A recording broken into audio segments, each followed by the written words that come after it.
Bien, empiezo a grabar. Em, pues bueno, muy buenas tardes.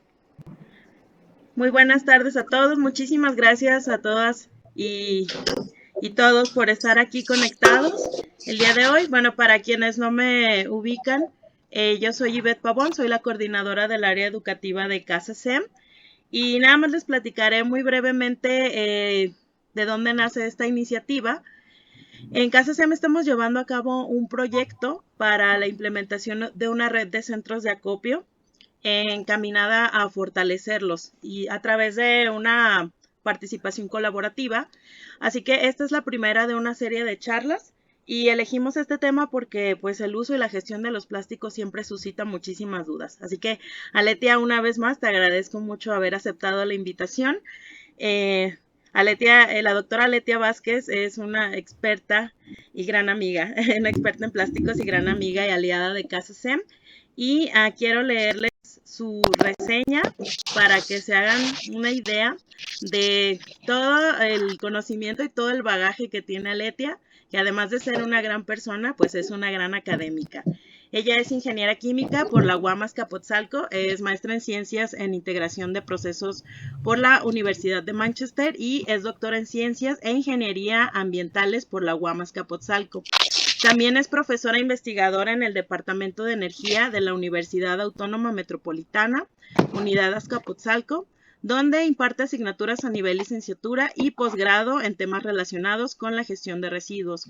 También ha sido coordinadora de docencia y del plan institucional hacia la sustentabilidad de la UAM Azcapotzalco, presidenta de la comisión dictaminadora de la División de Ciencias Básicas e Ingeniería, integrante del Consejo Editorial de la misma división, del Comité de la Maestría en Ciencias e Ingeniería Ambientales y de la Comisión UAM Sustentable. Actualmente forma parte del Comité Asesor de la Dirección de Apoyo a la Investigación de la UAM. También ha dirigido más de 90 tesis de licenciatura y de posgrado, la mayoría de ellas enfocadas en los residuos plásticos, pues desarrolla investigación relacionada con este tipo de residuos, los microplásticos y otras corrientes de residuos de manejo especial a través de la colaboración con gobiernos locales, empresas y asociaciones civiles. Asimismo, es autora de artículos en publicaciones de arbitraje, capítulos de libros y ha realizado múltiples ponencias en foros académicos y de divulgación. Cuenta con el reconocimiento de perfil deseable por parte de PRODEP y pertenece al Sistema Nacional de Investigadores con nivel 1. Fue integrante del Comité Científico Asesor de la Organización de las Naciones Unidas para Residuos Marinos y Microplásticos y el Consejo Asesor en materia de residuos de la Secretaría de Medio Ambiente. Coordina en colaboración con Semarnat y el Programa de Naciones Unidas para el Medio Ambiente el Inventario Nacional de Fuentes de Contaminación Plástica. Así que, bueno, toda una eminencia, Aletia. Estoy segura de que todos podemos aprender muchísimo contigo el día de hoy. Y bueno, sin más, te cedo el micrófono.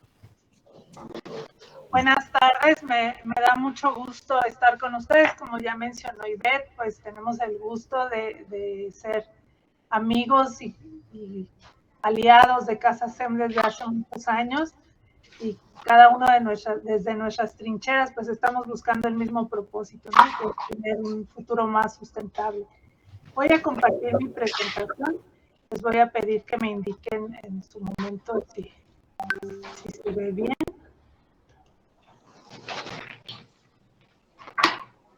¿Ahí se ve la presentación? Sí. Sí, se ve. Bueno, pues vamos a iniciar. Esta presentación tiene la idea de ser una introducción a estos temas que ustedes van a estar abordando a lo largo de estas jornadas. Vamos a hablar en general de los plásticos y en específico de los plásticos biodegradables.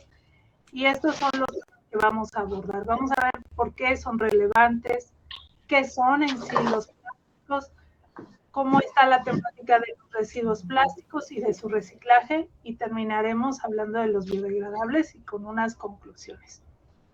Creo que todos nosotros, al igual que el resto de la sociedad, tenemos conciencia de que los plásticos están presentes cada vez más en nuestra vida. Si ustedes en este momento miran alrededor, seguramente encontrarán una multitud de objetos que están fabricados total o parcialmente con plástico. Y esto va a incluir desde cosas muy simples y de bajo valor, como serían los empaques y los envases, hasta cosas de alta tecnología, como el teléfono o el monitor a través del cual me están viendo. Los plásticos son parte esencial en este momento de la forma de vida que tenemos y de muchas de las cosas que ahora, ahí lo abierto, no sé si alguien lo podría. Gracias. Ahora bien, este uso que se ha incrementado, pues ha generado problemas de saturación. Y nosotros podemos ver que los sistemas con los que contamos para manejar adecuadamente los plásticos son insuficientes. Al saturarse esos sistemas y debido a nuestras prácticas inadecuadas de manejo y al exceso en la producción, los plásticos llegan al medio natural y lamentablemente el tipo de imágenes como la que tenemos en la pantalla son algo muy común.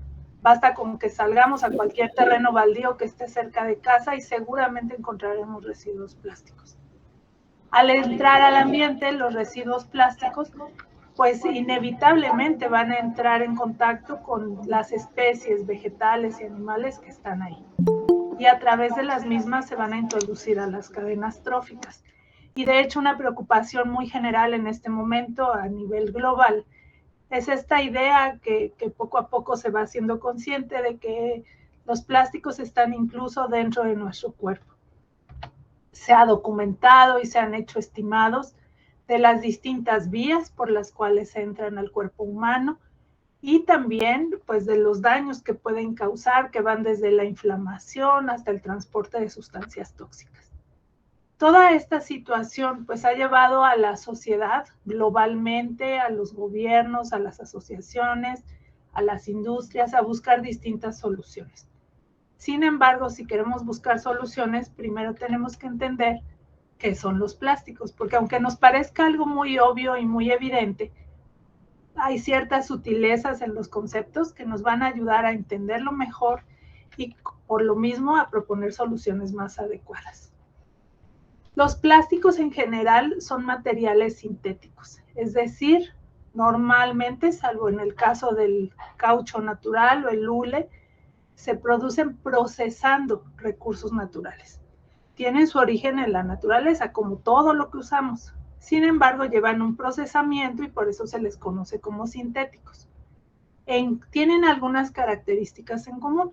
La más importante es que durante su fabricación tienen una consistencia fluida y entonces le podemos dar las formas que queramos y son fáciles de procesar.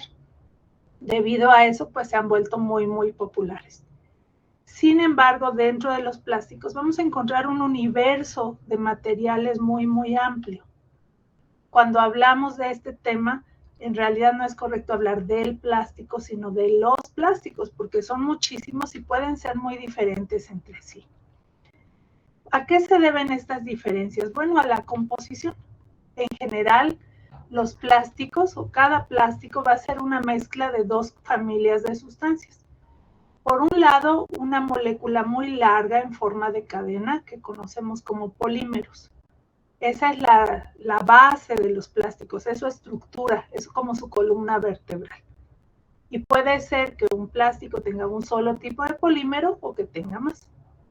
Sin embargo, algo que se agrega para cambiar las propiedades y mejorarlas es lo que se conoce como aditivos. Los aditivos son otras sustancias químicas que se adicionan para, por ejemplo, facilitar el procesamiento, por ejemplo, para que se desmolden mejor, para que no generen estática, para que resistan la luz del sol, para darles color, para darles olor, para volverlos mejores o peores conductores de electricidad, para que se degraden o no se degraden. Prácticamente todos los plásticos que conocemos tienen aditivos y a veces la cantidad de aditivos incluso supera a la proporción de polímeros presentes. Entonces, mezclando uno o más polímeros y aditivos vamos a obtener un plástico. Al haber cientos de polímeros y cientos o miles de aditivos, las combinaciones son prácticamente infinitas. Entonces, cuando ustedes preguntan cuántos plásticos hay, Hay quien dice que 400, hay quien dice que 1200. En realidad no hay un límite, porque si le variamos un poco los aditivos ya va a tener propiedades diferentes. Ahora bien, este universo es amplísimo. En las últimas estimaciones que se hicieron, algunos autores hablan de que se utilizan hasta 6,000 sustancias distintas en las preparaciones de los plásticos, entre polímeros y aditivos, pero hay autores que nos hablan de más de 10,000. Y algo muy importante es que muchos de estos, especialmente los aditivos, tienen potencial de tener algún efecto tóxico. Y la mayoría de ellos no se prueban como tal antes de su utilización.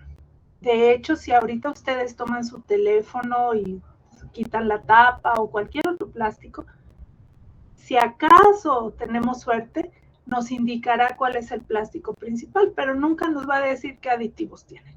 Entonces hay un gran desconocimiento en realidad sobre cómo están compuestos estos materiales que usamos todo el tiempo. Ahora bien, dentro de este inmenso grupo de plásticos va a haber algunos que se usan más que otros. Se usan más que otros en general porque son fáciles de procesar y porque son económicos. A estos se les conoce normalmente como los plásticos, a veces se les llama convencionales, comunes, o en inglés es muy normal que se hable de los commodities. Estos materiales tienen varias características en conjunto. Son ligeros, son bastante resistentes comparados con su fuerza o su masa, son estables, es decir, no se degradan rápidamente, son muy baratos y son muy versátiles. Debido a eso, estos plásticos pues se van a usar en una variedad de aplicaciones. Y de hecho su uso ha crecido de manera exponencial desde la Segunda Guerra Mundial. Estamos hablando que actualmente se producen y se consumen en el mundo casi 400 millones de toneladas anuales de plásticos. Y de estos, a México le corresponden aproximadamente 8 millones de toneladas. Cada uno de nosotros consume en México un poco más de 60 kilos de plásticos al año.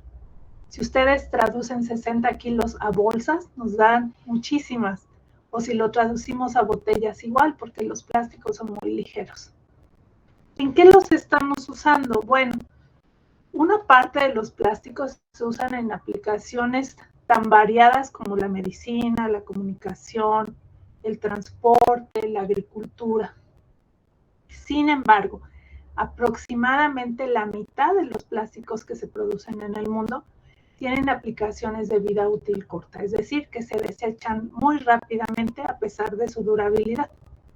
Los usamos en empaques, en envases, en embalajes y en productos que consideramos desechables. Este consumo y estos usos en general pues van a hacer que gastemos entre el 8 y el 10% de toda la producción de combustibles fósiles del mundo. A veces tenemos esta idea de que los plásticos todos se obtienen a partir del procesamiento del petróleo, pero también se producen a través del gas natural. Entonces, la suma de estos pues, nos da este 8 o 10%. De este porcentaje, más o menos la mitad se usa como materia prima para hacer polímeros y la otra mitad como fuente de energía para todo el proceso de producción. Este es, pues, el universo del que estamos hablando. Dentro de todos estos, como ustedes probablemente saben, hay algunos plásticos que cuentan con un código de identificación. Estos códigos de identificación se asignaron dentro del universo de los plásticos a los que se usan en mayor cantidad o con mayor frecuencia. Y su único objetivo es que los podamos identificar fácilmente. El que aparezca un numerito en un triángulo, como en estos casos, no quiere decir que el plástico se va a reciclar. Si le damos el manejo adecuado, puede ser que llegue a reciclarse, pero no es como una relación directa. ¿Cuáles son estos plásticos? Pues plásticos que usamos todo el tiempo. El PET, que empleamos sobre todo en botellas, el polietileno de alta densidad, que lo vamos a encontrar en envases, como los envases de la leche sello rojo, por ejemplo, o envases de shampoo, envases de limpiadores.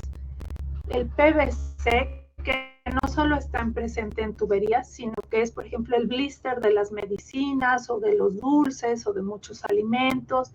Está presente en las cortinas de baño, en las tarjetas de crédito y en las bolsas, por ejemplo, para suero o para sangre en los hospitales.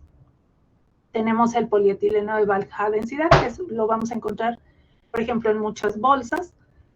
El polipropileno, que se usa para fabricar popotes, para fabricar toppers, envases de crema, y también para fabricar estas bolsas verdes de Walmart, que a veces nos hacemos la ilusión de que son de tela, pero no, son de plástico. Y el poliestireno, dependiendo cómo hagamos la producción, nos puede dar origen al unicel o nos puede dar origen a un material diferente, como el de los vasos desechables que son rojos por fuera y blancos por dentro. Ese sería un ejemplo también de poliestireno. Estos son, pues, los plásticos que van a constituir la mayor parte de lo que se produce y se consume en el mundo. Ahora bien, un problema que tenemos con respecto a los plásticos, pues es lo que ya mencionamos, que más o menos la mitad se convierten en residuos inmediatamente después de su uso. Y no porque ya no sirvan, sino porque nuestro sistema y nuestras decisiones y las opciones que tenemos nos hacen que nos parezca lógico y simple desecharlos, aunque todavía sirvan. Si ustedes se compran un yogurt y les dan una cucharita, al acabarse el yogurt, la cucharita sigue siendo perfectamente funcional. Sin embargo, pues estamos ya condicionados para pensar que no vale la pena guardarla, lavarla, etcétera, y la desechamos. En México se han hecho distintos estudios en diferentes ciudades para saber cuánto plástico tiramos todos los días. En general, en nuestro país, el promedio que se ha estimado es de que cada mexicano, incluyendo a los recién nacidos y a los ancianos, genera diariamente 1 kilo de residuos. Es un montón. O sea, si lo piensan ustedes, son varias toneladas por familia al año. De estos, según las estimaciones oficiales, el 13% son plásticos. 13% implicaría que cada uno de nosotros tira a la basura diariamente 130 gramos de plásticos, es decir, unas 20 bolsas o unas 4 o 5 botellas de PET, por ejemplo, si hiciéramos esa traducción. Estas cifras que presentan las autoridades normalmente están basadas en estudios que ya tienen tiempo. En realidad, nosotros que hacemos muchos estudios de este tipo y que hicimos hace un par de años uno en Guadalajara, hemos encontrado que la proporción puede ser bastante más alta. En ese estudio que se hizo en 2018, la proporción estaba más bien cercana al 20%. Es decir, cada mexicano tira a la basura 1 kilo de residuos diarios y de esos 200 gramos son plásticos. Ahora bien, ¿eso es mucho o es poco? A veces cuando nos hablan de estas cantidades nos cuesta trabajo ubicarlas. ¿Por qué? Porque pueden salirse un poco de nuestra imaginación. En México diariamente, si sumamos todo lo que tiramos todos, estamos desechando más de 15,000 toneladas de plástico cada día. Eso, si lo tradujéramos a botellas, es el equivalente a 450 millones de botellas. Por supuesto, no todos son botellas, son otras cosas, pero esto nos permite darnos una idea de la magnitud del problema. Ahora, esto es solo lo que se genera en nuestros residuos domésticos y los residuos de las ciudades y del barrido de calles. Aparte, tendríamos que considerar lo que se genera en la producción, en la industria, en la minería, en la agricultura y también en muchos servicios. No hay una estimación clara de esto, pero por ejemplo en un estudio que se hizo en el estado de Guanajuato, nos hablaban de que lo que generamos domiciliariamente es solo el 11% de todo lo que se genera. Entonces, estas 450 millones de botellas, que sería el equivalente, pues es solo una fracción de lo que estamos generando en realidad. Ahora bien, ¿qué les pasa a los residuos plásticos? En nuestro país van a tener 3 posibles destinos principales. Pueden ir a parar a sitios de disposición, pueden ir a valorización o pueden ir al medio natural. Vamos a analizar ahorita brevemente los sitios de disposición, el medio natural y la parte de valorización la vamos a ver con más detalle. ¿Qué es un sitio de disposición final? Es un lugar donde se depositan los residuos y que está más o menos controlado, es decir, que es un sitio oficial donde se depositan los residuos. En nuestro país tenemos poco más de 2.200 sitios de disposición registrados oficialmente. Y dentro de estos vamos a tener una gran variedad de condiciones. Hay algunos, muy poquitos, que cuentan con todas las medidas para mitigar la contaminación. Por ejemplo, tienen una membrana en la parte de abajo para que no se filtren los contaminantes y también tienen una cobertura en la parte de arriba que ayuda a que no se vuelen las cosas y a irlos compactando. Tienen sistemas para tratar los escurrimientos y también para capturar y tratar los gases que se generan. Como les decía, estos lamentablemente son la minoría y generalmente están cerca de ciudades grandes que cuentan con recursos. El otro extremo es lo que conoceríamos como un tiradero a cielo abierto.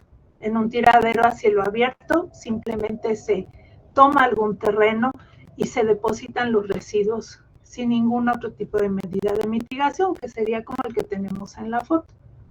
Ustedes pueden ver la foto, el color que predomina es el blanco. Y es un color debido a los plásticos, no a los residuos orgánicos ni a ninguna otra cosa. De hecho, a los plásticos a veces se les denomina así, contaminación blanca. ¿Qué pasa con los plásticos cuando llegan a estos sitios? Bueno, lo primero es que, por supuesto, dado que no se degradan fácilmente, van a contribuir a que estos sitios se saturen. Los vamos a ir llenando y tal como han vivido ustedes en la zona urbana de Guadalajara, pues cada vez es más difícil encontrar sitios donde depositar nuestros residuos. Además de eso, tenemos culturalmente esta costumbre de usar, por ejemplo, una bolsa de plástico para contener nuestros residuos y a veces hasta la amarramos, ¿no? Y para que no salga el olor o los escurrimientos. Eso hace que una vez que llegue al sitio de disposición, pues cada bolsa sea como un pequeño microcosmos, como un pequeño universo y no haya un flujo continuo de aire o de líquidos con los alrededores. La presencia de plásticos en los sitios de disposición incrementa en gran medida el riesgo de incendio porque se prenden muy fácilmente. Entonces también van a implicar un riesgo en ese sentido. Además de eso, si el sitio de disposición no cuenta con una cobertura adecuada, como lamentablemente es el caso en la mayoría de México, pues tenemos una posibilidad de fuga al ambiente. Los plásticos, al ser materiales muy ligeros, van a poder ser transportados por la lluvia o por el viento y van a incorporarse al medio natural. ¿Qué pasa cuando los plásticos no se manejan adecuadamente o se fugan de los sitios de disposición? Aquí vamos a tener distintas vertientes. Por un lado, hay una proporción de residuos en México que no son recolectados. Una gran cantidad de municipios no cuentan con ese servicio. Y entonces la población hace lo que puede con los residuos. A veces los quema, a veces los deposita en una barranca, los entierra. Este es en el caso en que no se cuenta con el servicio. Sin embargo, incluso en otras zonas que cuentan con muchas más posibilidades, existe también esta fuga hacia el ambiente debido a nuestra disposición no controlada o littering, como se llama en inglés. Este es el proceso por el cual nosotros tiramos en el espacio público la basura. Y una vez que el residuo plástico o cualquier otro residuo llega al medio natural, perdemos totalmente el control de lo que pueda pasar con él. Estos plásticos, al ser ligeros, se van a transportar, se van a fragmentar, pueden formar microplásticos. Y como ejemplo les pongo 3 situaciones que ya se han comprobado a nivel global y que nos muestran más o menos la magnitud del problema. La primera foto de la parte de arriba, muestras del hielo del Ártico. Y claramente podemos distinguir ahí fibras y partículas plásticas, que no se generaron ahí, se generaron en otro lugar y fueron transportadas a través de las corrientes. La segunda foto, que está del lado derecho, nos muestra una fotografía de las fosas marianas, que son las fosas más profundas que existen en el océano. Se encuentran a la mitad del océano Pacífico. Y ahí se han encontrado plásticos. Y la otra foto que podemos ver en la parte de abajo nos muestra la cima del Everest. Y en la parte de abajo de la fotografía podemos ver los residuos plásticos que algunos alpinistas dejan ahí cuando llegan a la cima. El planeta no tiene límites físicos. Aunque nosotros geográfica y políticamente fijemos límites, estos son ficticios. El ambiente es un continuo. Y cada que nosotros liberamos un plástico, perdemos el control sobre el mismo y disminuye en gran medida la posibilidad de que podamos recuperarlo y darle un manejo adecuado. Ahora bien, ya hablamos de la disposición controlada, de la no controlada. La tercera opción es la valorización. Valorización, como su nombre lo indica, pues lo que busca es recuperar el valor que está todavía presente en un residuo. En este caso, en un residuo plástico. Y vamos a tener Aletia, disculpa que te interrumpa. ¿Podemos regresar rápidamente? Por ahí alguien preguntó nada más como, ¿qué es lo que dice? Sí, ¿qué es lo que dice en la frase? Es que lo tapa una imagen. Nada más queremos saber qué dice. Ok, a nivel nacional. Sí, no, muchas gracias. Sí, perdón, no sabía que ustedes veían ese cuadrito también. No te preocupes. Muy bien. Bueno, la primera opción de valorización es la valorización material. En esta valorización nosotros lo que hacemos es recuperar el material como tal y volverlo a usar para producir nuevos productos. Esto se da a través del reciclaje, que puede ser un reciclaje físico o un reciclaje químico. Y la segunda opción es lo que se conoce como valorización energética. La fórmula química de algunos de los plásticos, especialmente de los más comunes como el polietileno y el polipropileno, es bastante similar a la fórmula de algunos compuestos de la gasolina. Entonces, si los quemamos, podemos obtener mucha energía. Y esta energía, contando con algunos sistemas, se puede aprovechar. Sin embargo, pues es un tema sujeto a muchas controversias, porque en el proceso, si no se llevan los controles adecuados, se pueden generar compuestos tóxicos muy dañinos. Además, pues existe competencia entre el reciclaje y la valorización energética o incineración. Entonces tenemos que decidir muy bien a qué le vamos a apostar. Como muchos de ustedes o están relacionados con el tema del acopio, yo quise tocar en sí el tema del reciclaje de plásticos y enfocarlo a lo que ocurre en México. Lo primero que debemos saber, pues es que en función de su potencial de reciclaje, podemos distinguir distintas familias de plásticos presentes en nuestros residuos. La primera de ellas son los envases rígidos. Estos incluyen las botellas de agua, los envases de leche, de shampoo, de Suavitel, etc. En general, estos van a ser muy reciclables en términos prácticos. ¿Por qué? Porque son fáciles de distinguir y fáciles de recolectar. Imagínense ustedes que son pepenadores y que están en un tiradero y hay toneladas de residuos a su alrededor. Distinguir una botella y levantarla es más fácil que levantar una bolsa o que levantar un popote o una cucharita. Entonces estos van a ser fáciles de diferenciar y de separar tanto en las plantas de separación como en otras etapas del manejo de residuos. Tenemos otro conjunto de plásticos que aunque técnicamente se podrían reciclar si los juntáramos, son difíciles de juntar. ¿Por qué? Pues porque muchas veces están mezclados, porque están más dispersos, son más pequeños y además de eso es muy común que estén contaminados con residuos orgánicos. Aquí vamos a incluir todos los desechables y todas las bolsas. ¿Técnicamente se pueden reciclar? Sí. ¿Es viable desde el punto de vista económico y logístico? Casi nunca.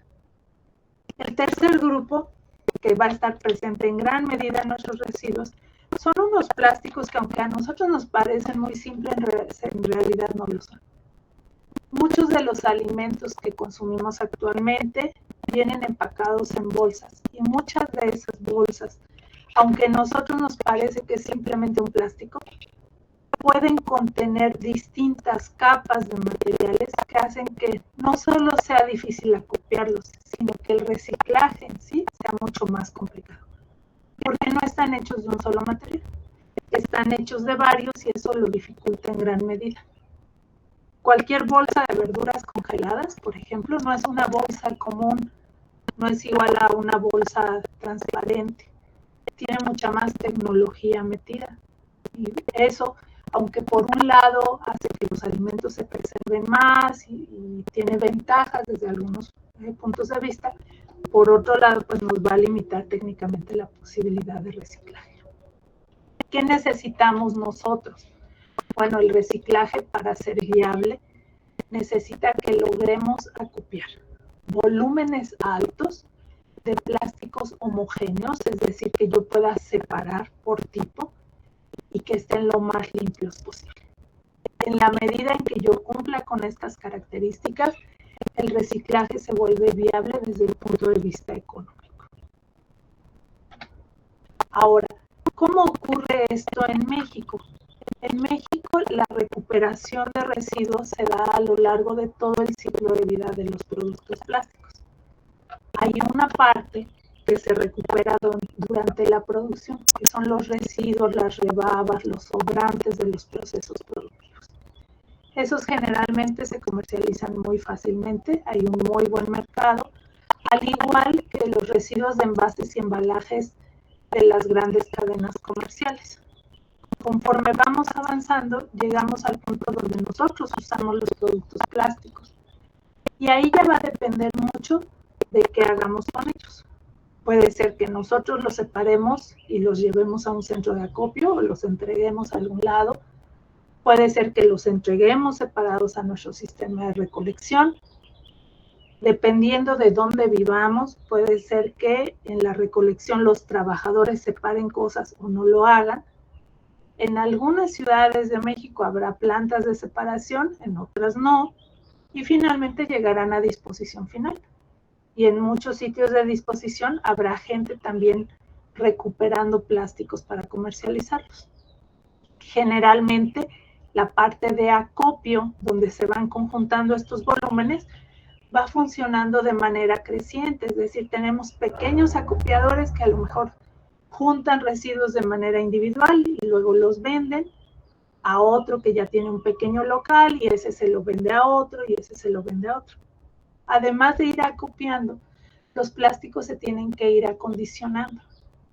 Los acopiadores no le llevan así su paca de botellas sucias a la fábrica donde ya producen algo final, no. Hay etapas intermedias donde se lavan, se muelen, se separan, se hace alguna caracterización antes de que puedan ser usados como materia prima. Por supuesto, en función de dónde recuperemos los materiales, va a ser su calidad. Los que recuperamos en las industrias o en los puntos de venta grandes, pues van a ser materiales limpios, generalmente en volúmenes altos, vamos a saber qué son, entonces son los más convenientes en ese sentido de facilidad.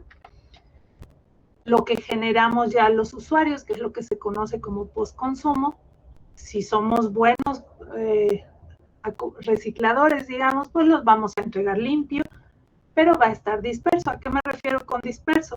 Que a lo mejor si yo le compro su playo al Oxxo, pues en un solo Oxxo junto mucho, ¿no? Si en cambio se lo compro a los ciudadanos, pues para juntar 1 tonelada tengo que juntar los residuos de muchos ciudadanos. Entonces hay un esfuerzo logístico más grande. Finalmente, si los plásticos entran a la cadena de residuos, pues se van a contaminar y el material no solo va a estar disperso, sino que va a estar más sucio. Y al estar más sucio, se va a volver mucho más caro el proceso de acondicionamiento y la viabilidad económica se va reduciendo. ¿Cómo se ha solventado esto en algunos lados, en otros países? Porque en México hay mucha resistencia. con algo que se llama responsabilidad extendida del productor. Los productores que ponen en el mercado envases, por ejemplo, son responsables de que estos sean recuperados. Y bueno, eso genera círculos virtuosos en donde se forma una demanda para los materiales y eso hace que la recuperación se vuelva más sistemática y ocurra en las etapas primeras del ciclo de vida. Evidentemente, pues como quizá ustedes lo han vivido incluso, pues no es lo mismo procesar, reciclar y vender plásticos sucios recuperados de un relleno sanitario, como los que vemos del lado izquierdo, que plásticos limpios que del consumidor van directamente al centro de acopio. Ahora bien, ¿cómo es el reciclaje en México? El reciclaje en México es muy complejo y además de eso carecemos de información sobre muchos de los aspectos que hay aquí. Primero, el reciclaje puede ser público cuando lo organizan los gobiernos o privado. En México la mayor parte del reciclaje es privado, es decir, se hace como una actividad comercial, individual, buscando una ganancia. Esto pues tiene la desventaja de responder totalmente a las condiciones del mercado. Si un plástico no es atractivo, no se va a reciclar. No va a haber un interés de alguien para invertir su dinero en eso. Además de eso, el reciclaje puede ser formal cuando lo realiza alguien que está registrado ante el SAT y que cumple con todas sus obligaciones, o puede ser informal. Y en México se mezclan estas dos cosas porque muchas veces las primeras etapas de acopio son informales y en algún momento se brinca a la formalidad. Y vamos a tener además todas las posibles combinaciones. Tenemos reciclaje público formal e informal y tenemos reciclaje privado formal e informal. Todo esto nos genera un universo muy complejo. ¿Qué se recicla en México? Bueno, lo que más se recicla son el polietileno de alta densidad, el PET y el polipropileno. En cuanto al número de empresas que reciben esos materiales para procesarlos, para acondicionarlos o utilizarlos como materia prima. Ahora bien, estos residuos llegan tanto de la parte postindustrial como de la parte postconsumo. Y muchas de las empresas y centros de acopio en México reciben de ambas fuentes. En cuanto a los volúmenes de cada plástico, porque la gráfica que vimos primero era sobre el número de empresas, lo que más se recicla es el conjunto de los polietilenos, donde se mezclan baja densidad, alta densidad y otros tipos como el polietileno lineal. A este le seguiría el PET y posteriormente el polipropileno. Entre estos tres plásticos conforman pues casi el 93% de todos los plásticos que se reciclan en México. Como vemos, pues hay un reciclaje muy limitado de otros plásticos, en especial de plásticos distintos a los convencionales, como serían los que se usan en los aparatos electrónicos o en muchas aplicaciones diversas. Ahora, el reciclaje en México tiene diferencias regionales muy importantes. Generalmente los grandes centros de reciclaje se van a ubicar donde queda cerca la industria del plástico, es decir, donde hay un mercado para estos materiales. Tenemos así centros importantes en el Valle de México, especialmente la frontera entre Ciudad de México y Estado de México. Jalisco se considera un núcleo básico para el tema en México, la región Bajío, en Nuevo León, el corredor Tijuana-Mexicali y se está empezando a desarrollar, aunque todavía le falta, el corredor Mérida-Cancún. Tenemos también zonas donde el reciclaje es prácticamente inexistente. Tiene que ver con que no hay industria, tiene que ver con que no hay mecanismos que lo hagan viable económicamente y entonces a la gente no le conviene acopiar si va a tener que transportar durante muchas horas su material plástico, porque ya las cuentas no le salen. Además, hay diferencias importantes en precios. Estos son precios de hace algunos años, no son solo como para mostrar a qué nos referimos. Mientras que en ciertas zonas, especialmente donde hay mucho acopio, los precios pueden ser más elevados. Hay zonas donde prácticamente el plástico se regala y entonces pues no es negocio acopiarlo. Este es el problema de que nuestro reciclaje dependa solamente del mercado, ¿no? Que va a haber zonas donde no es negocio y entonces nadie lo hace. Ahora bien, ¿qué pasa con los plásticos biodegradables? Seguramente ustedes han oído hablar de ellos, ¿no? Y no solo ustedes, es un tema que está en boga a nivel global y en boga en muchas de las legislaciones en nuestro país. En nuestro país, al menos 30 entidades han emitido algún tipo de regulación tratando de disminuir la contaminación plástica. Y en muchos casos lo que se ha hecho es emitir una prohibición. Está prohibido usar bolsas o está prohibido usar desechables, pero siempre se dan excepciones en estas regulaciones. Y la excepción más común que encontramos en la legislación es que no se pueden usar bolsas, por ejemplo, a menos que sean hechas con materiales biodegradables. Ahora, esto que a lo mejor de entrada pues nos suena bien, tiene ciertas cosas que debemos considerar. Primero, ¿de dónde viene esta idea de que sean biodegradables? Bueno, hay esta idea de que si el material se biodegrada es como si desapareciera, ¿no? Un poco. Lo tengo ahí, se va a biodegradar, se va a volver otra cosa biológica y entonces pues ya no hay problema. En general tendemos a pensar que el proceso de biodegradación es natural y por lo tanto es bueno, aunque pues no todos los procesos naturales generalmente nos van a traer las mismas consecuencias siempre. Y muy pocas veces nos cuestionamos si esto realmente va a generar un beneficio ambiental. Para eso creo que tenemos que revisar algunos conceptos y espero que lo que vamos a ver les ayude a comprenderlo mejor. Lo primero que debemos entender es que la biodegradación es un tipo de degradación. Y la degradación en general es la pérdida de propiedades de un material. Todos los materiales se degradan a distintas velocidades. Algunos casi puede ser a simple vista y otros van a tardar miles de años. Pero todos los materiales son degradables. Es un proceso gradual, no ocurre instantáneamente. Y lo más común es que sea resultado de varias cosas que están actuando a la vez sobre el material. Se degradan por el sol, por la lluvia, por los microorganismos y todo esto ocurre a la vez. La velocidad del proceso va a depender tanto de qué material estoy hablando como del entorno en que se encuentra.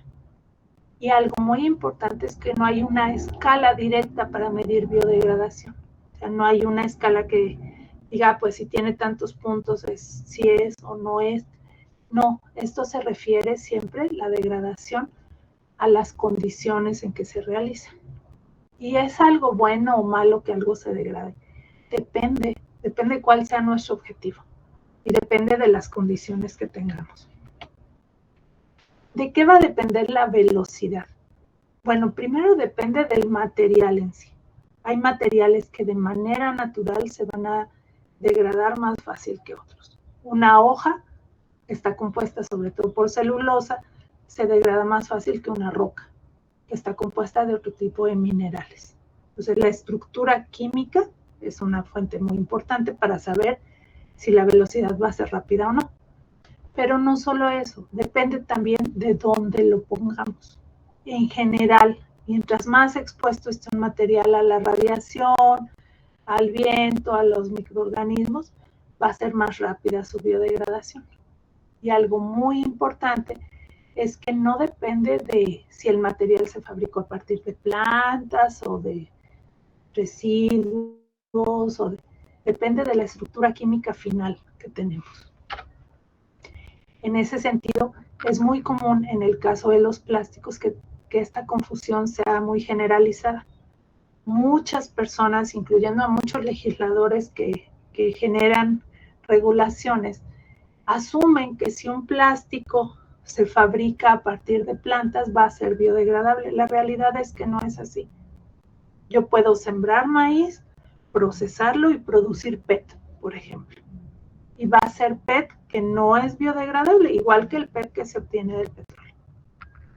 También puedo tomar petróleo y a través de procesos químicos fabricar un plástico que sea biodegradable, aunque tenga origen del petróleo. Entonces esto es importante. No es de a partir de qué lo fabriqué, sino a qué tipo de plástico llegué al final. Dentro de este universo de la degradación, vamos a tener diferentes tipos de plásticos degradables en función de cuál es el factor que incide más en que se degrada. En algunos casos va a ser la luz, a eso se le llama fotodegradación. Si es la temperatura, es la termodegradación. La oxodegradación es una mezcla donde incide la luz solar, por ejemplo, y la presencia de oxígeno. Y existe también la biodegradación. En la biodegradación, el agente principal que provoca la pérdida de propiedades son los microorganismos. Y dentro de la biodegradación voy a tener distintos tipos de plásticos. Los que se biodegradan en sitios de disposición, como rellenos sanitarios, los que se biodegradan en agua, los que se biodegradan en composta. Y dentro de todo este universo, los que son aceptados generalmente como una buena opción desde el punto de vista ambiental son solamente los compostables. Todos los demás no. Entonces, tenemos que entender cómo funcionan. ¿Cómo ocurre la biodegradación? Mi compuesto plástico funciona como alimento para los microorganismos. Entonces, la molécula del plástico debe tener como puntos donde los microorganismos puedan atacar. Pero no basta con eso. Necesito que haya ciertas condiciones ambientales. Y esas condiciones ambientales, donde las puedo encontrar, es en un proceso de composteo bien controlado. A nivel internacional, no hay ninguna regulación seria que hable de plásticos biodegradables. Hablan solo de plásticos compostables. ¿Por qué nos interesa que de todos los biodegradables solo nos enfoquemos en los compostables? Primero, porque es una forma adecuada de manejo de residuos. Yo no quiero, por ejemplo, un plástico que se biodegrade en el mar, porque no quiero promover que la gente tire los plásticos al mar. En cambio, sí quiero promover que separe residuos y haga composta. Entonces, es una opción válida. Dentro de una planta de composta vamos a tener justo esas condiciones que dijimos que se necesitaban. Altas concentraciones de microorganismos, condiciones aerobias, o sea, oxígeno, altas temperaturas, humedad. Y hay algo más y que es muy importante ya desde el punto de vista práctico. Existen certificaciones y formas de evaluar los plásticos compostables. Por otro lado, no existen como tal formas de certificación de plásticos biodegradables así en general. Entonces, cuando alguien nos dice que su plástico está certificado como biodegradable, nos está mintiendo. Ahora, ¿cómo yo como legislador, como científico, como usuario puedo saber si un plástico realmente es compostable? Lamentablemente no hay una forma fácil de hacerlo. Las pruebas para hacer esta certificación de compostabilidad se hacen en laboratorios que deben tener ciertas condiciones específicas y son pruebas muy largas y muy caras, en donde se mide cómo se transforman químicamente los plásticos. ¿Cómo podemos volver esto algo viable? Bueno, la idea es que existan laboratorios y organismos que evalúen los plásticos y que en conjunto con los gobiernos generen sistemas de ecoetiquetado, de tal forma que el usuario pueda simplemente viendo un sello que sea confiable, entender que ese plástico sí está cumpliendo con el criterio para ser considerado compostable. En nuestro país, los laboratorios los acredita una entidad que se llama Entidad Mexicana de Acreditación, y hasta el momento solo hay un laboratorio acreditado para hacer estas pruebas. Entonces, pues no es sencillo y como les decía, es bastante caro y bastante complicado. Ahora, Supongamos que ya está certificado. Pues no basta con eso. Le tenemos que dar un manejo adecuado.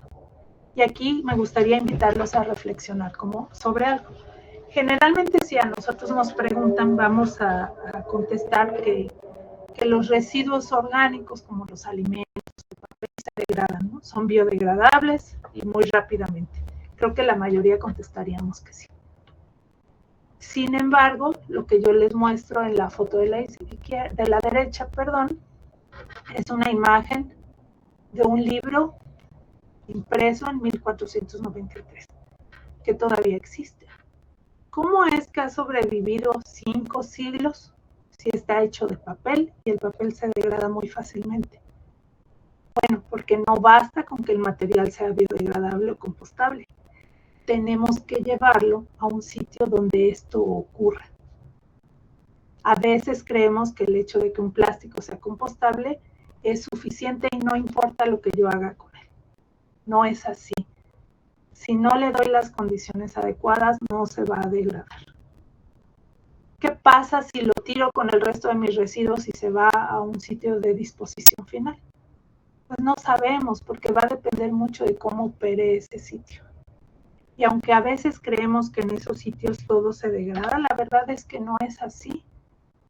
Estas fotos que les muestro son resultados de estudios donde se ha escarbado en sitios de disposición final. Ustedes pueden ver, por ejemplo, en la foto de la izquierda, que unas zanahorias que se desenterraron, si bien por fuera están bastante maltratadas, por dentro conservan su color. O periódicos que estando ahí en ese medio, después de 40 años todavía se pueden leer. Entonces, no importa si el plástico es el más compostable que existe. Si no lo llevamos a un buen proceso de composteo, no hay garantía de que funcione.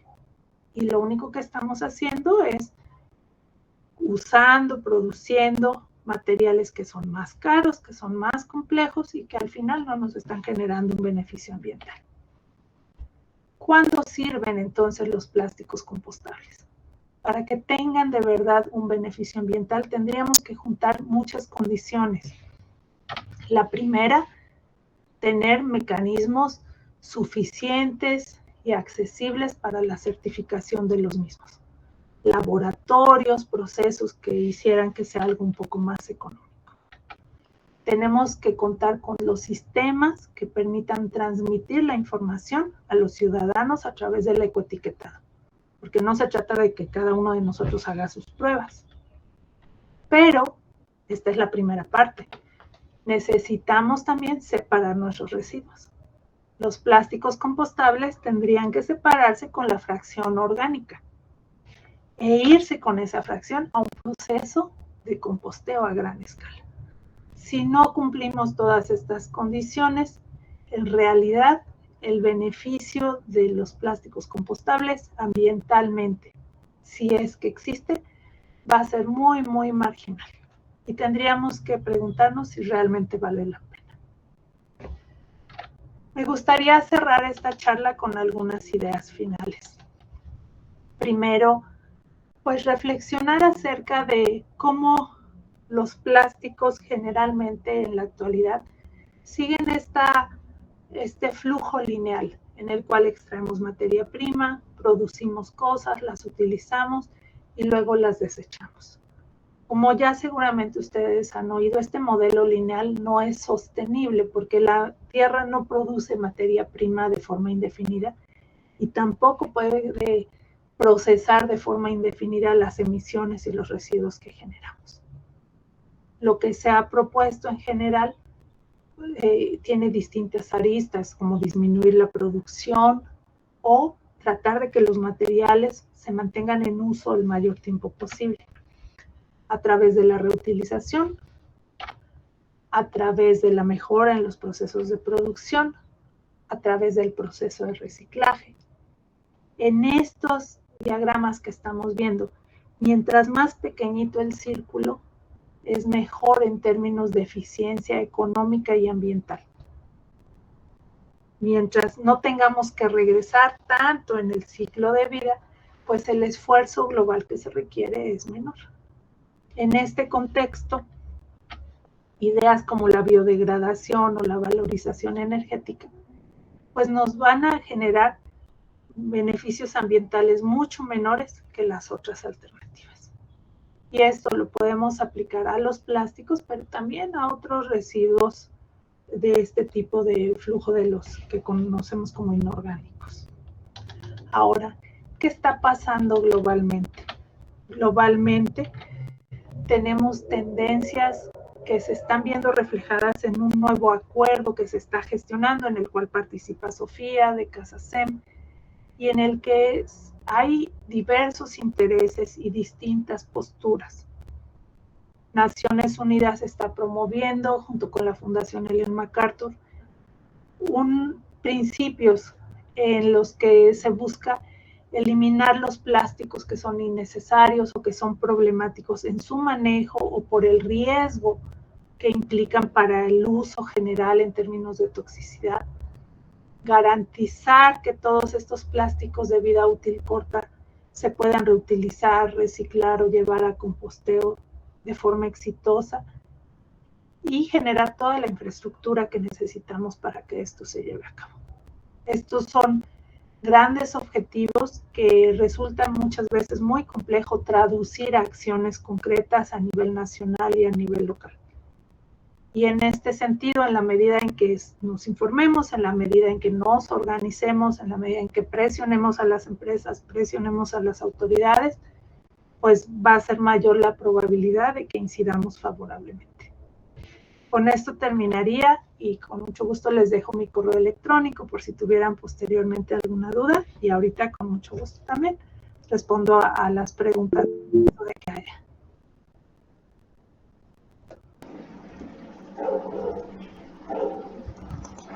Listo.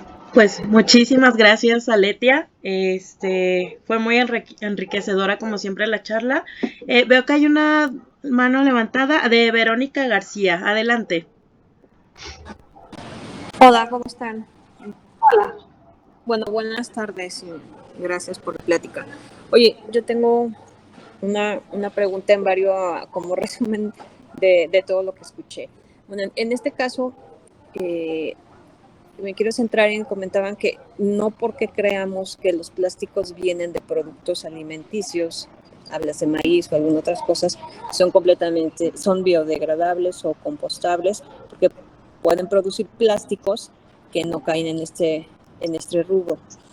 En ese caso, ¿hay estudios o hay información que indique cuál es el compuesto como materia prima para fabricar un plástico que sí sea compostable? Sí, hay varios tipos de plásticos que ya están certificados, como el ácido poliláctico, como las policaprolactonas, uno que se llama PHB. Sí existen ya varios que se sabe que sí son compostables o biodegradables en distintos medios. El problema es que muchas veces ya cuando se compra el plástico, las resinas, ¿no? En forma de pellet. Cuando se hace el producto, a veces los mezclan con otras cosas. Entonces, la mezcla, pues ya no se va a biodegradar como sí ocurre con el plástico biodegradable puro. Y en ese caso, ¿hay unos artículos de investigación o ya hay estudios donde se hayan hecho pruebas con este tipo de materiales 100% compostables? Si es viable tener algún recipiente, contenedor, envase que sea factible para esto. Sí, hay cientos de estudios sobre el tema. Muchísima información. Lamentablemente muchas veces pues son estudios científicos, digamos, que no necesariamente están al alcance de la población en su conjunto, pero si Ivette me ayuda con eso, yo les puedo mandar, por ejemplo, un estudio que tiene que ver con lo que hicimos precisamente con Casa SEM hace algunos años, que habla de plásticos biodegradables en México y habla, por ejemplo, de cómo funcionarían en el caso de Guadalajara en específico. Entonces, con mucho gusto les hacemos llegar información. Gracias. Había una pregunta también. Disculpa, Luis. Le voy a hacer la palabra a Saúl, que tenía mano levantada, y después va Luis. Hola, buenas tardes. Buenas tardes. Yo estoy en la coordinación de un mercado agroecológico acá, en Ajijic, en la Ribera de Chapala. Y mis preguntas son, no sé si lo mencionaste y lo perdí, pero ¿los plásticos se degradan en qué? O sea, ¿se degradan en, a lo mejor es muy tonta mi pregunta, en polvo de plástico o vuelven a ser materia orgánica? No, la idea de un compostable es que los microorganismos se lo comen y con eso crecen y se reproducen, o sea, se forman más microorganismos y se forman. Eso es lo ideal en el caso de un biodegradable. Si metemos un plástico común y lo dejamos ahí en el sol y demás, lo que va a ocurrir es que no se biodegrada, sino que se fragmenta. Y cada pedacito chiquito, que sería un microplástico o un nanoplástico, pues sigue siendo plástico, o sea, sigue teniendo las mismas propiedades de los grandes. Entonces depende del tipo de plástico y depende a dónde lo llevemos lo que va a ocurrir con él. Pero sí, la biodegradación, lo que busca es eso, o sea, lo regresa al ciclo biológico. Pero son muy pocos los que están así, ¿no? Así es muy poco, es muy poco lo que está así. Entonces, pues, hay que andarse con cautela. Primero porque en México existe mucho fraude, mucho fraude. O sea, con casos hemos visto casos de unicel que lo pintan de beige y dicen es unicel beige, o sea, no es cierto, es igual que el otro unicel, huele a unicel, todo, no tiene nada que ver. Entonces hay que ser muy cautos y si realmente no los vamos a poder llevar a un proceso de composteo, no tiene caso. O sea, mejor busquemos otras opciones, cosas reutilizables, otro tipo de mecanismos. Y mi otra pregunta es, si hay como una guía, no sé si Casa Sem la tiene, no sé. Dentro de estos plásticos, creo que tú pusiste por ahí una la presentación, como de los plásticos que más se reciclan. No sé si estoy bien. Entonces, como dentro, como igual sí, o sea, como está muy difícil eliminar el uso del plástico a veces. Entonces, como decir, las bolsas o el material que sea de este plástico, que es lo que más se está reciclando, para mí sería como una recomendación para las personas que van a usar plástico. No sé si hay como una guía o bueno, es que no anoté yo la información que presentaste en esa lámina. Sí, hay como distintas cosas que nos pueden servir de pautas. Una de ellas, pues, es ¿qué se está reciclando más en México? En México se está reciclando más PET, se está reciclando más polietileno de alta densidad. ¿Qué quiere decir que se esté reciclando más? Pues que hay más gente interesada en comprarlo y en reutilizarlo y procesarlo. Entonces hay más mercado. Porque para mí sería como esa información que me ayudaría mucho porque podemos en el mercado, este es un caso de mercado, pues, decirle a la gente, solamente las bolsas o el material plástico que sea de este tipo de plásticos son los que vamos a permitir, porque eliminarlo es súper complicado. O sea. Respecto a eso, rápidamente les vamos a compartir porque estamos grabando esta sesión, entonces ahí van a poder también revisar toda la información. También ahí mi recomendación muy específica, Saúl, es que busques los centros de acopio de Ajijic. Porque al final, ¿qué se va a reciclar? Depende de dónde estés. Las que yo presenté son globales, pero ve a 1 o 2, los 50 centros de acopio y pregúntales qué cosas sí están comprando ellos. Okay. Eso te va a decir ya, bueno, si se hace así, sí va a haber quien compre. ¿No? Porque yo te puedo dar una visión de Guadalajara a lo mejor, o de Ciudad de México, y no necesariamente en tu universidad. Ajijic está muy cerca de Guadalajara, ¿no? Son 50 minutos. Pero a mí si existe ese material, nos serviría mucho tanto para los clientes y para los productores. Porque alguna vez en pandemia hicimos un pequeño centro de acopio, porque el centro de acopio de Jijic no estaba funcionando, y nosotros como mercado orgánico, agroecológico, hicimos un ejercicio, y había unos compañeros que vinieron de Guadalajara que tenían experiencia en eso, y había unos materiales que ni siquiera se podían reciclar, y que inclusive ellos le pedían a la gente que los dejaba que les pagaran para dejárselos. Sí, Y la gente se ponía como muy, pues no sé, se molestaba mucho, ¿no? Que no sí. sabía ese tipo de cosas.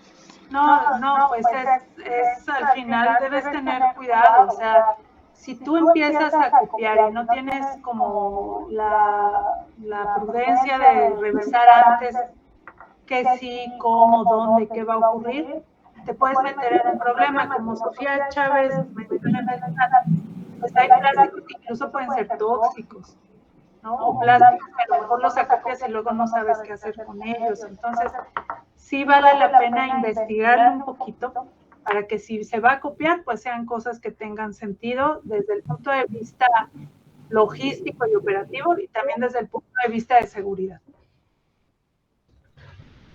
Ok, va, muchas gracias. De nada.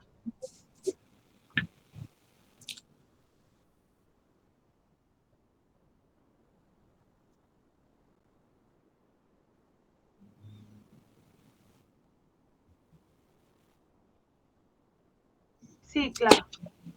¿Qué tal, Letia? Fíjate que yo tengo un pleito casado con lo que viene siendo el PET, pero de termoformado. Uno, obviamente no lo reciben como material reciclable para la industria, o sea, en ninguna forma, nada más si acaso de pronto el postindustrial es el que reciben para poderlo meter otra vez al ciclo de reutilización. Pero buscando obviamente opciones, porque es parte de lo que nosotros hacemos, buscando alguna opción para llevar a un camino de reciclado, hemos estado buscando, y aquí viene la pregunta, ¿qué tan cierto es que realmente el PET o el HDPE se puede producir nuevamente gasolina o diésel? Y si en verdad estos cuates que por ahí yo sigo cazando, porque de pronto aparecen, los busco y desaparecen, luego los buscas por otro lado, realmente están generando esa industria. Porque dentro de eso, ellos están supuestamente utilizando HDPE y PET, pero del más comercial, que es donde ya pierde realmente el sentido de hacer gasolina a través de ese material, porque el precio o el valor de ese material ya no es compatible con lo que vendría siendo un combustible económicamente viable. Entonces, para mí, una solución para estas personas debería de ser un PET, que aunque no tenga las mismas características o la misma calidad que podría tener un PET de envase de refresco, de todos modos, si es este PET, ese PET que ahorita no estamos utilizando, podríamos utilizarlo para esa industria. Pero ¿existe realmente ese unicornio que estoy persiguiendo o no? El proceso es viable técnicamente. Eso es reciclaje químico. O sea, transformar un plástico en gasolina, en una mezcla que parezca gas natural, es posible químicamente. Es un proceso muy complejo. Es un proceso en el que tienes que calentar mucho los materiales en ausencia de oxígeno o con restricción de oxígeno, y ese calentamiento te consume energía. Entonces, lo primero, pues es que tienes que hacer un balance para ver que la energía que estás produciendo sea bastante mayor que la que estás consumiendo. Eso no siempre ocurre. Este tipo de procesos usualmente se hacen a pequeña escala, a nivel planta piloto, y son muy atractivos mediáticamente, ¿no? Tal científico transformó residuos en gasolina. Lo cierto es que no hay aplicaciones a gran escala para residuos post-consumo, porque son procesos que tienen que ser muy cuidados. Entonces, yo no conozco ninguna instalación que lo esté haciendo ya en términos reales. Conozco muchas pruebas pequeñas, ¿no? Conozco muchos estudios a nivel laboratorio, en el ámbito académico, pero difícilmente se trasladan a la realidad. La misma heterogeneidad de los residuos complicaría que se hiciera así. Ahora, supongamos que lo puedes hacer. ¿Qué tiene más sentido? ¿Convertirlo en gasolina o reciclarlo para hacer nuevas cosas de PET o de polietileno? Reciclarlo. El círculo es más chico. Es que es lo que te digo, pero hablando precisamente del ciclo de reciclado, los materiales que realmente tienen valor, o que más bien los materiales que ya no tienen valor, porque no son utilizables, como todo el empaque de termoformado. Estamos hablando de todo el empaque de pollo, todo el empaque de los pasteles, de los panes, todo eso es PET. Al no tener valor, lo convierte semiviable para poder hacer eso. Todo lo que he leído de pronto y he visto es a base de pirólisis. Sí, Luis, pero no existe en la realidad. Por eso es lo que te digo. Entonces, sí estoy persiguiendo un unicornio blanco. Digo, sí, el tema, el PET de clamshell, el PET de blister, se puede reciclar. El tema es que no se acopia. O sea, no se acopia fácilmente porque no todo el clamshell, no toda la del pastel, no todo el domo es PET. sí, otros son PS, sí. Ya entras en una complicación a la hora de que el usuario tendría que diferenciar. Entonces, ese es el tema, en realidad. Fíjate que si no, se podría reciclar a textil, por ejemplo. Bueno, ya me estás dando otra solución. Lo que pasa es que a mí sí me llega, y me llega mucho. Entonces, estoy buscando cómo canalizarlo, más bien, para no dejarlo al tiradero. Sí. La batalla constante que yo traigo es buscar un destino final para muchos materiales que a mí sí me llegan, y sí podemos tener la facilidad de irlos clasificando en el proceso que hacemos. En Ecote me dijeron que ya hay un par de empresas que están reciclando el domo de PET. No tengo el nombre, no tengo el dato, pero me dijeron que ya hay 2 empresas que lo están recibiendo y lo están reciclando. Entonces, bueno, mejor buscando con ellos, o si me escribes luego, les pregunto ahí si me pueden dar el contacto y te lo paso. Muchas gracias. Sí, para ahora ya nada más buscar un caballo percherón, no un unicornio blanco. Muchas gracias. No, de qué. Gracias. Bueno, pues yo creo que terminamos con Everardo y Aranzazú. Hola, buenas tardes. ¿Sí me escuchan? Buenas tardes, sí, Everardo, buenas tardes. Yo trabajo en una planta de composta y me gustó mucho lo que dijeron de ahorita, que los plásticos son composteables. Pero ¿hay alguna metodología o algo para, si quisiéramos hacer nosotros aquí pruebas en la planta de composta, de cómo verificar que sean composteables los plásticos?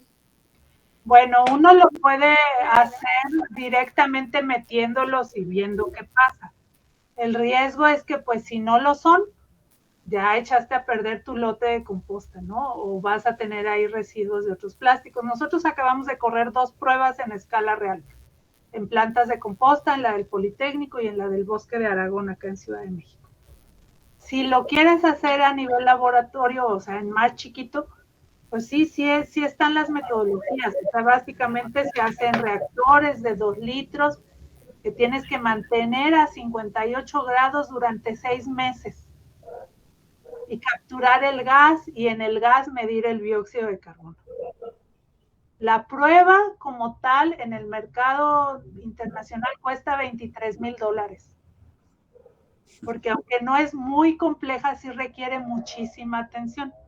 Nosotros la hemos hecho varias veces en nuestro laboratorio y pues requiere que alguien viva para esos 6 meses, porque tiene que diario estar atendiendo, o sea, diario, me refiero a sábados, domingos y días festivos.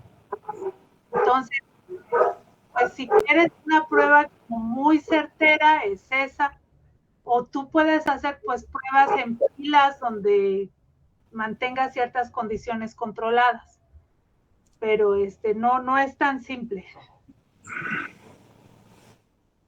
Ok, gracias. Oye, otra pregunta así rapidísimo.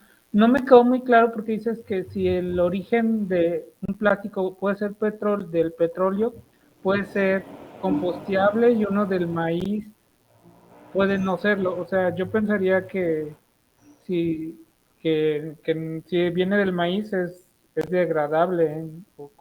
No, Everardo, no es así. Depende de qué proceso hagas. Tú haces procesos químicos, o sea, no usas el maíz como tal, haces reacciones químicas. Y las moléculas del maíz, que son de almidón, se van a ir transformando en distintos compuestos. Entonces, dependiendo de cómo lo mezcles, qué temperatura uses, qué presión uses, va a ser el plástico que obtengas. Puede ser que uses un proceso y que produzcas un biodegradable, pero también puedes producir a partir de maíz polietileno. Y entonces no es biodegradable. Lo mismo ocurre con los plásticos del petróleo. Tú sacas el petróleo, pero lo haces que vaya a reacciones químicas y que forme distintos productos. Imagínate, del petróleo podemos fabricar plásticos, podemos fabricar gasolinas, podemos fabricar un montón de cosas, textiles, ¿no? Entonces, dentro de los plásticos que se sacan del petróleo, tú puedes hacer tu proceso de forma que te genere algo que sea biodegradable o algo que no sea biodegradable. El origen no te determina el destino. Ok, está bien, gracias. De nada.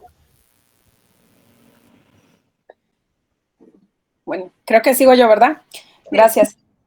Precisamente con el tema de este tipo de plásticos, nada más para aclararlo, biobasado significa entonces que vienen de recursos renovables.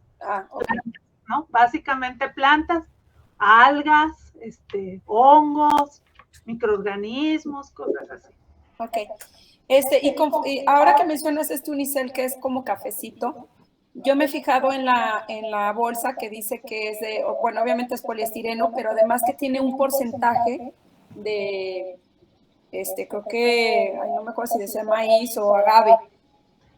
Aquí la pregunta es, o sea, ¿no entraría dentro de la categoría de biobasado porque más bien sería un plástico, un polímero con un aditivo orgánico? Y de todos modos, como tiene un polímero, no se puede biodegradar como... Así es. Ajá, okay. Lo primero, Aranzazú, es que a lo mejor tiene el 0.01% de maíz. ¿No? Cuando nos dicen contiene tanto, pues nunca nos dicen cuánto. O sea, ni sabemos si es significativo.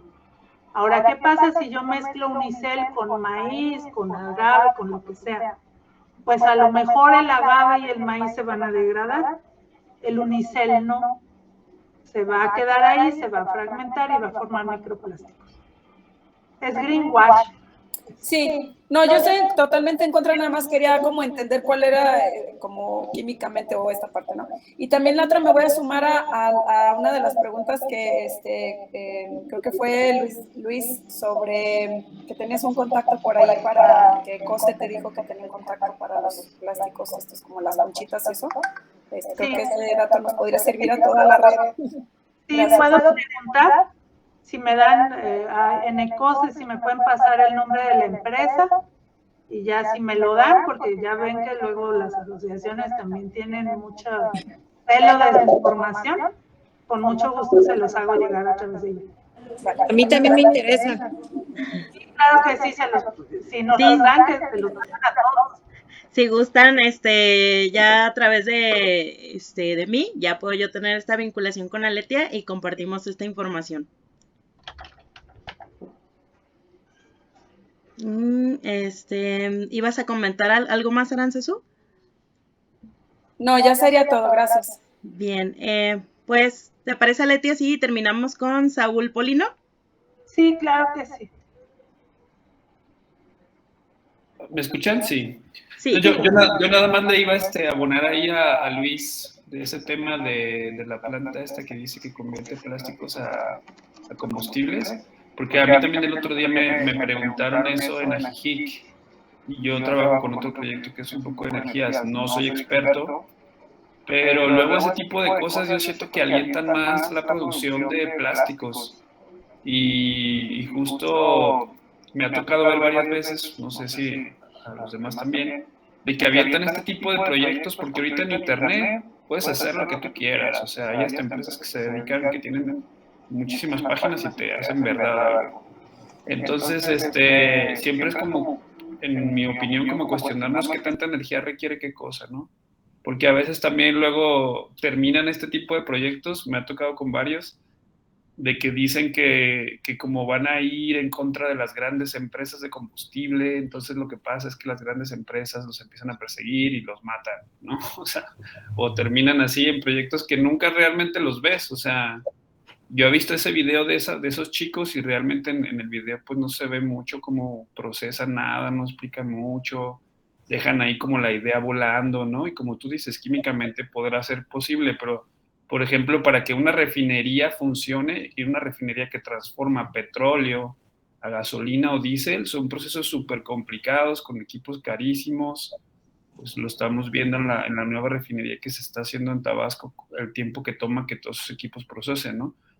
Y ahora pues agarrar botellas y convertirlas en gasolina, pues bueno, no es que no se pueda, pero a lo mejor no es un proceso que no vale la pena realizar. Y ya. Sí, totalmente de acuerdo, Saúl. En esto, pues, muchas veces nos quieren vender espejitos, ¿no? O muchas de estas empresas que se promocionan, pues no cuentan con una instalación, ¿no? Entonces, si ustedes tienen acceso, cercanía con las autoridades de sus municipios y eso, pues alértenlos. A los municipios les llama mucho la atención este tipo de medidas. ¿Por qué? Porque para ellos es como que ya se solucionó.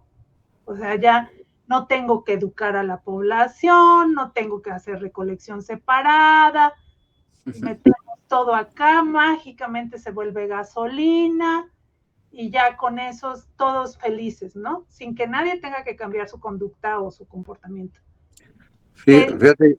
Tienen esas empresas donde tienen sus instalaciones que ya están funcionando y que vayan y las visiten. Fíjate, Aletia, que la intención de encontrarlos precisamente para asegurar que realmente están haciendo el proceso de inicio. Yo esta información la vi en un granjero que comenzó haciendo biodiesel en Texas, a través del badajo, no sé, de algo pues que producen allá. Y él mismo, en teoría, hizo una planta paralela, porque él sí creció bastante con lo del biodiesel, y estaba haciendo este proceso. Obviamente los de aquí, la intención es más bien encontrarlos para ver si es real, antes que nada. No te vas a meter en ese ruido, que estaría fantástico, sinceramente, porque pues, no para utilizar el plástico con valor, sino para utilizar el plástico que no tiene valor. Entonces ahí sí ya le das precisamente lo que comentabas tú, el valor agregado a algo que no lo tiene. Y ahí es donde comienza realmente un ciclo más completo de reutilización en cosas que no estamos ahorita aprovechando. Esa era la intención. Ahora sí que los proyectos, te digo que existen, pues es eso, que si alguien presume que lo puede hacer, que lo muestre con residuos post-consumo, ¿no? Y entonces empezamos a trabajar. Porque exacto, alguien que haga cosas agrícolas, sus residuos son muy distintos a los residuos de una ciudad, porque son más separados, digamos, y son volúmenes muy grandes y todo. ¿no? Sí. Entonces, que alguien lo haya podido hacer con residuos agrícolas no tiene nada que ver a que sea viable con residuos sólidos urbanos domiciliarios. No, él tiene dos plantas distintas, pero en fin, eso ya, ahorita de todo modo lo dejamos fuera ahorita el objetivo creo que yo es tener el camino correcto para esos materiales que, bueno, en mi caso yo estoy captando, pero no quiero que lleguen al tiradero. O sea, si puedo darles el ciclo o el camino adecuado, para mí sería genial. Claro que sí, pues ahí estamos en contacto y yo busco a ver si consigo el dato con Ecosia o con Ecolana también. Ellos tienen muchos contactos. Gracias. Pues muy bien. Pues bueno, hay varios comentarios por ahí. También ya me pidieron la charla, sí, se las vamos a enviar a todos. Sofía también compartió respecto a este tema, compartió una liga en el chat. Y bueno, pues ya sería todo. Yo creo que este tema da para mucho, nos podríamos quedar aquí todo el día platicando, pero al menos ya sirvió también para hacer esta vinculación, para conocernos entre todos. Y pues nuevamente muchísimas gracias a Letia y muchas gracias a todos por conectarse y por el interés. No, gracias a ustedes, como siempre un gusto pues trabajar juntos en esto, ¿no? Igualmente. Que estén muy bien, hasta luego, bonita tarde. Sí, muchas gracias en comunicación. Adiós. Gracias. Bye.